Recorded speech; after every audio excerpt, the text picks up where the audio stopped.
May effort na ibinenta ang tandem ni Coco Martin at Barbie Imperial. Heto nga't nilalagyan na ng mga eksenang harutan ng dalawa. Pero grabe syempre ang pagkabitin na nararamdaman ng mga manonood ng FPJ Batang Quiapo. Dahil paano ba naman kasi? Iniwasan talaga ni Tisay ang halik ni Tanggol. Sa kwento, todo kasi ang the moves ni Tanggol kay Tisay na nais niyang akitin para mahulog sa kanyang inilatag na patibong.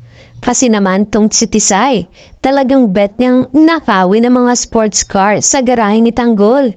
Kaya namang itong bida natin ay game na game din sa kanyang paandar. Kaso nga lang, hindi umubrang diskarte ni Tanggol nang subukan niyang akitin ng halik si Tisay kaya nabitin ng mga manonood.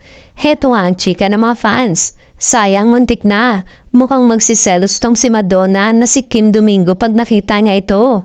May chemistry rin itong sina Coco at Barbie kaya more sana together sila. At sana'y si Barbie na umano ang ka-love team ni Coco na ipapalit kay Lovie Po. Naramdaman na rin ang presence ni Barbie sa serye ni Coco. Noong una kasi parang hindi mo alam kung saan talaga papunta karakter niya.